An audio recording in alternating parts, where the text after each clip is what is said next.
Assassin's Creed, Chivalry, For Honor, and Payday 2 are four entirely different games, yet when I asked players of Hood, Outlaws and Legends what this game is most comparable to, I got all four of these answers. Set in a medieval land based on the Robin Hood lore, Hood claims to be a player versus environment stealth heist game where the objective is to steal the treasure chest from the state, while another team tries to beat you to the punch. I'm going to talk about the gameplay, what works and what doesn't, and my overall opinion in this episode of the Aussie Perspective.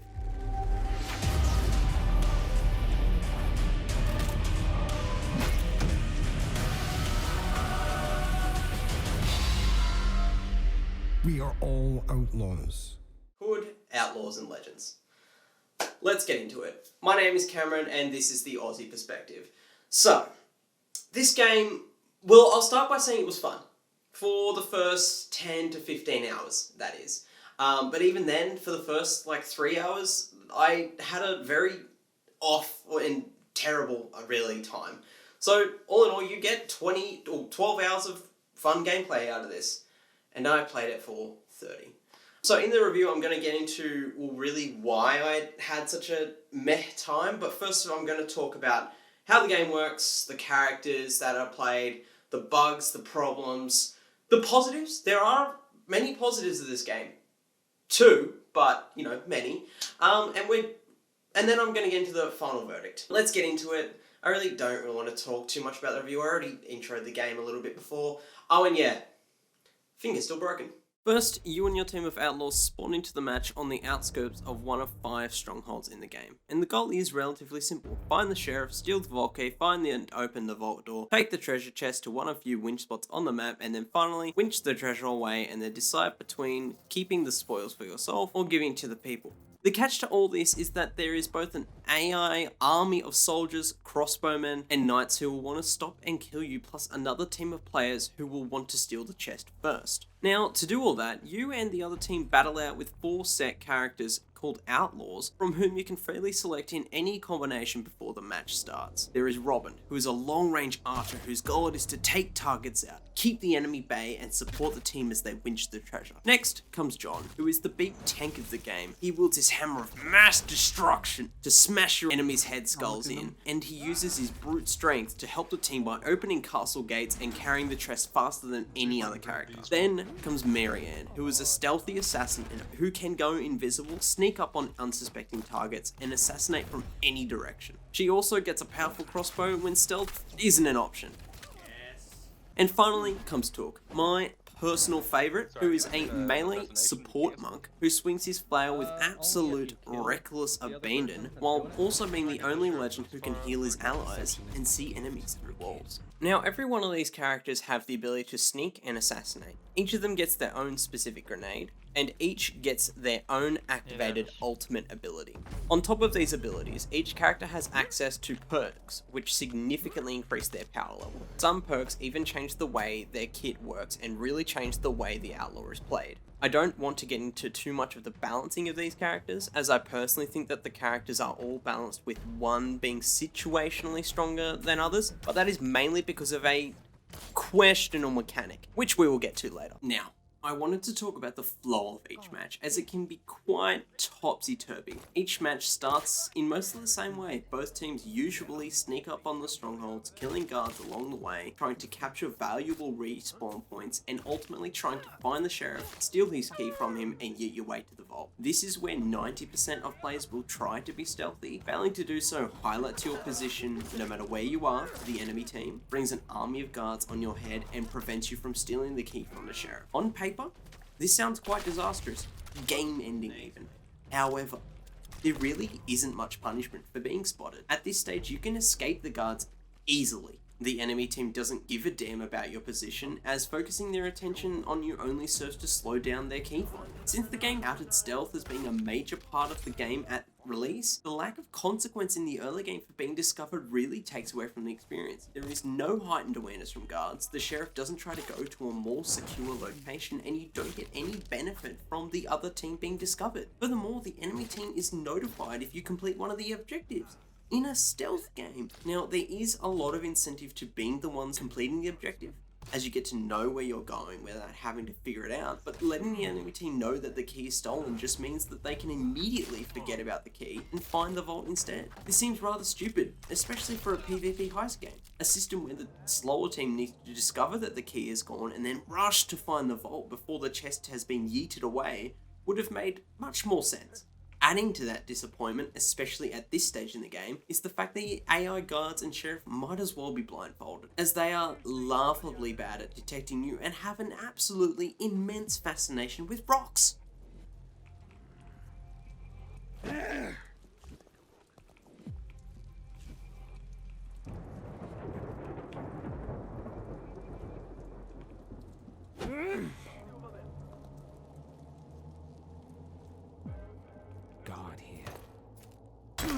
Down you go. Moving on to the second of 4 stages of the match. Once you've stolen the vault key, you need to locate the vault, which is randomly placed amongst a few set locations in each map. This isn't hard for either team to do, as the maps aren't that big and the vault locations, while being random, can't be outside of one of the big castles that exist on each map. Because of that fact, it isn't the end of the world if you don't get the key, as a mixture of teamwork and brains can make finding the enemy team's position and subsequently the vault not too challenging. This is also the stage at which stealth is arguably the most useful, as provided the enemy team haven't discovered you and you can manage to avoid the guards while making your way to the vault, you can very easily open the vault and make good headway in securing the best winch location for your spawn position. Simultaneously, you can utilize stealth to get into a good position and assassinate a spotted key carrier, taking the key for yourself, which, by the way, is probably one of the most satisfying things you can do in the game. Leave me no choice.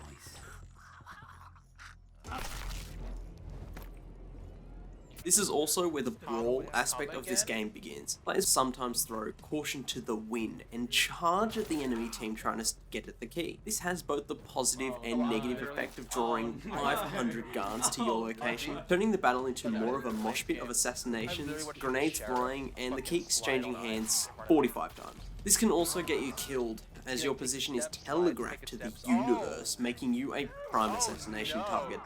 Once you've opened the vault, arguably the most important phase of the game begins. This is where the chest needs to be taken to get winched. Winching takes a long time and the process involves a lot of death. This means optimizing your respawn process and getting the best respawn location for your team can make or break your chances of winning. In some maps, there are winch points where one team will only have to walk for 10 seconds before reaching the winch location, while the other team might be forced to walk up to 30 seconds, really giving you the advantage. Sometimes the vault will be in a bad location for your team, spawn-wise, which means you need to get tactical. I had one match where we picked the chest up in the top left corner of the map, as I'll show on screen now, and we had to take it all the way to the bottom right corner, as that was where our spawn was. Our team fought hard to make sure we could get the chest over to the location, and in the end we won. It's a win, it's a win. GG. GG! Due to that, capture and respawn points that can be found on the map become much more important in this phase. Stopping the enemy from being able to respawn behind or in front of you while you're lugging a big old chest around is massive. There are 3 in total, and keeping them from the enemy makes the job so much easier. The final, most intense and hectic part of the battle is the winching of the chest. The way this works is by having up to 2 players on your team doing a hardcore workout of countless reps. As you winch, checkpoints are unlocked and the progress towards the end of the game is saved. Each winch checkpoint gives the winching team a bonus of gold for their effort, but the team that winches the last checkpoint ultimately wins the match. Now, because winching the chest is the ultimate goal of both teams, they will fight to the bone to stop the other team from winching, while wanting to winch themselves. The AI also has a vested interest in stopping both teams at this point as well, but they mostly play the role of cannon fodder, nuisance, or, as the sheriff is fond of doing, simply watching you steal his money whilst threatening to fucking kill ya. AI idiocy aside, this is where the game gets a large amount of its criticism. The way you win the game is by being the team to perform the final winch. No matter how many of the 7 you have done, even 6 of the 7, the team who does the last gets the most of the reward and way more EXP towards leveling their characters. The game receives a lot of criticism on top of this, as even if a team does every objective from stealing the key to opening the vault to getting 6 out of 7 winches, they can get half the reward and no victory because the other team did the final winch. The devs have purposely made it this way with no mention of changing the system, and while players have developed a strategy around the mechanic, a better process would have lessened the huge level of hate this game is getting and provided way more players at launch. Okay, now that you know all of that information, let's get into the combat and how it feels and plays. Combat can be hugely satisfying in this game. Getting a double or triple kill, or taking a 2 versus 1 fight as Marianne, but waiting until your opponent turns their back on you and fights your teammate, only to come up behind and assassinate them, is fantastic and feels great. But the combat in this game really can be only described as being overall janky and somewhat broken. Attack animations are difficult to play with. Characters do massive arcing swings that take way too long to recover from, leaving you wide open to an annoying Marianne shot or an irritating assassination from what this game considers behind. This is not helped by the fact that there seems to be nothing stopping your enemy from just endlessly dodging and crouching under your feet until they get the prompt to assassinate you. Something which you cannot stop, by the way. Your team's only help is to kill the assassinator before their animation actually kills your character. Something that is incredibly difficult to do. Considering that there is an achievement for doing this exact thing, this was an intentional addition by the devs in what can only be described as a stupid move. One that 50% of Steam reviews seem to mention as the reason behind their thumbs down. Have you seen that stop before, Conquest? Is the game fun? Yes, this game is a great amount of fun. The 4 characters are all unique and all have their strengths and weaknesses.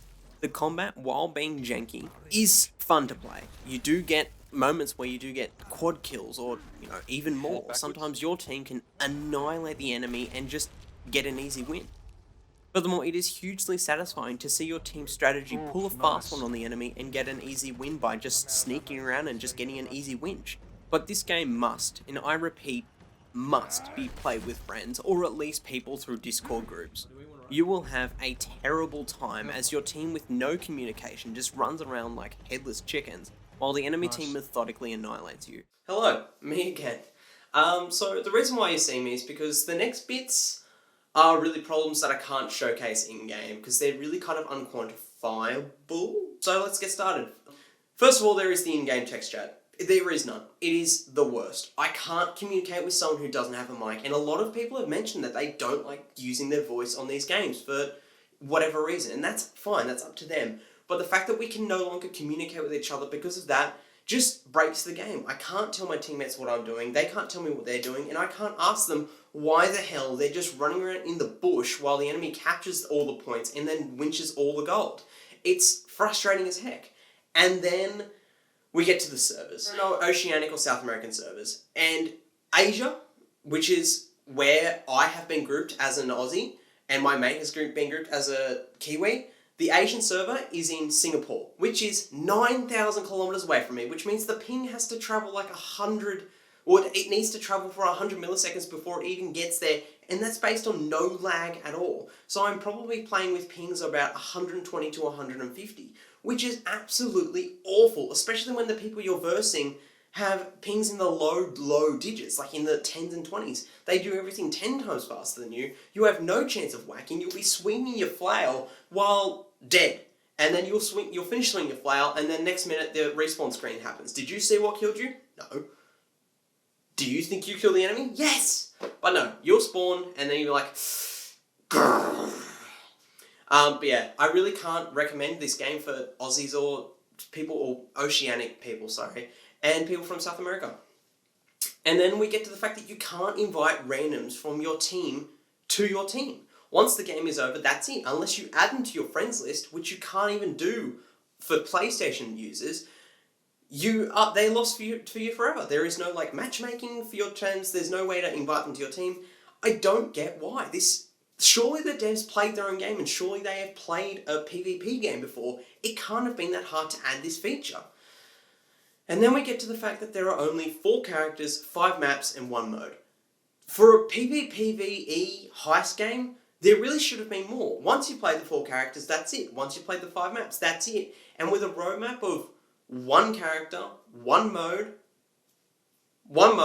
and 1 new map in the next year, there's really not much keeping players back. I've only played 30 hours. I haven't got every legend to level 10 yet, but I feel like I've played all this game has to offer. And it's really sad. I lost interest in this game after like 12 to 15 hours. That's not enough for a game to be good. That's not enough for, in Australia, it's a $45 game, or $43.95. In Europe or US, you're probably looking at like $30 US. And it's not worth it, because there is 4 characters, only 5 maps. There's not enough to keep you going, especially considering there is that 1 mode. And the devs haven't been prepared for the hate they're getting. They've only got the 1 map, the 1 mode, and the 1 character playing for the next year. It's kind of unacceptable. Well, Future Cameron again. This might be a frequent part of these videos. So this dickhead forgot to mention crossplay. This game has it, but not really. If you have a PlayStation 5 and your PC friend says, "Oh, this is a great game," even though they're wrong, don't buy the game, because you can't queue up and party with them. Now, the developers have kind of given a really dodgy reason for this. It does make sense, but all in all, crossplay doesn't work. It doesn't exist, really. You can verse PC players, but a lot of PlayStation users have discovered that PC players get the lovely benefit of hacks. I haven't really experienced many hacks, but I have seen some YouTube videos of like Robins just having endless explosive arrows. So really, there's no incentive for you to buy this game if your mates have it on PC. Or if you have it on PC and you want to play with your mates on... Just breathe, Cameron. PS5. Anyway, Future Cameron out. Bye!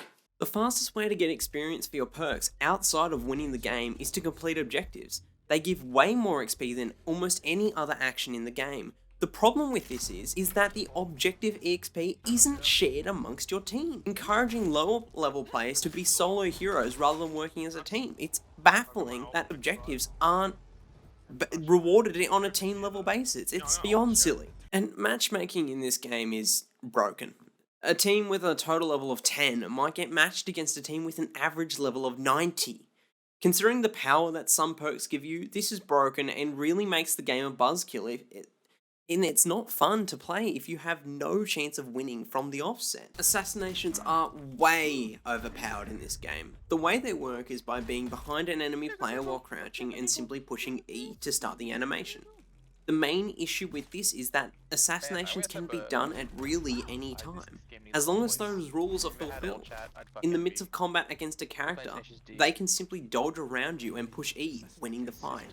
Oftentimes you will see players simply spamming the crouch button around each other in an attempt to get an assassination. This is made worse by the fact that the massive lunging animations the melee characters do when attacking make getting behind you for an assassination way too easy. I should be smashing this person's head in as they just dance around me. But no, instead I'm getting an awkward shank in the back because my character lunges forward 6 meters while attacking. How the fuck did he not die? What the fuck? Oh, you fucking stupid. Well, that was an excellent example. And then we get to the sheriff, who is, for lack of a better word, useless. He stomps around the battlefield and does get kills on players occasionally. He is particularly good at killing me specifically, but his impact in the game really doesn't add up to much. He essentially gets in the way of team fights and will sometimes get a lucky grab on a player, and that's about it. He's laughably easy to take out, makes no effort to put the chest back in the vault, grab his key back when he is near it, and doesn't even hang around the winching spot where his precious chest is. Instead, he will just wander off to points unknown. On top of that, his AI is...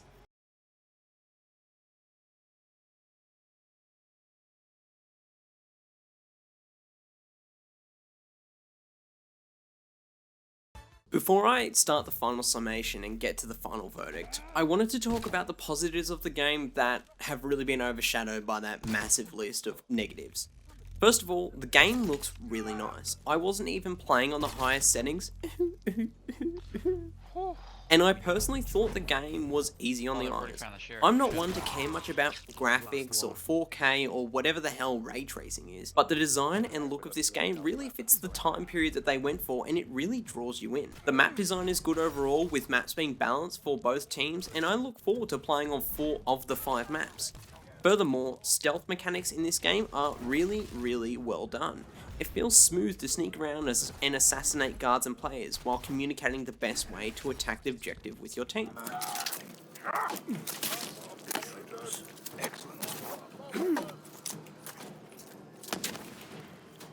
Alright, it's time to get into the final verdict, which is a 5 out of 10.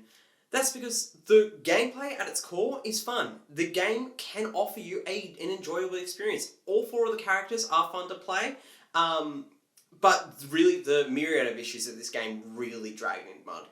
Some of those can be fixed, like the in-game text chat, just give it to us. But some of the issues can't be fixed, such as the stealth. It needs to be more rewarded, and the lack of stealth needs to be more punished to make this game kind of playable, and really what the majority of people who have bought this game wanted out of it. Now, the brawls can be fun, but because this is a stealth heist game, it's not what the game was really meant for. The brawls are, well, really an intended part of the game, but they aren't the only part of the game, and really they kind of just serve as endless respawn, charge in, die, endless respawn, charge in, die. If I want that, I'd play Call of Duty, okay? And furthermore, it needed more to give you from the onset. Like, say, maybe 8 characters and, like, 10 maps, which is, more than double what it currently has, and really, I think, you ask anyone who has really played this game, and they will agree with me. They'll say, like, yeah, more characters would have made this game funner. I would be more enjoying this game a lot more. Most of the people who are still playing this game are doing it because they want to get at the achievements, which are also broken. You can't get the final achievement. And I forgot to mention the servers. For Oceanic and South American players, this game gets a 4 out of 10. There's no point playing. You can't compete on any real level. Like, you can get wins and you can feel superior, but when you're swinging your mace and get a hit, and then swing the moment you get the opportunity, but then the person recovers fast and then just kills you, it's this, how I feel, how I'm presenting. Sorry, I had to kind of get over my anger and relax, okay? I need to relax. So really, if I were to recommend this game to people, I'd say look at how the game is doing. Check in 6 months. If the game is on special and it has fixed a lot of the issues and you have friends, or at least you're willing to join a Discord server, play the game then. But right now, it's not worth playing, especially if you're from Oceania or South America. Alright, sorry for the transition there. I had to go and leave the studio and get a glass of water because I was just like... Okay. That was hard to film, but thank you for watching to the end. Really, I enjoyed the game to a certain point, so just like I said, buy it if you really want to. Now, for those of you who have made it to this point, thank you very much for watching. This is my second ever video. I hope I've kind of improved upon the last video. Now, I'm going to add the link for that right there, and I might chuck the subscribe button down. Oh, hang on, I'm just looking at there. We'll chuck it up there. Yeah, thank you for watching, and this has been Cameron from the Aussie Perspective.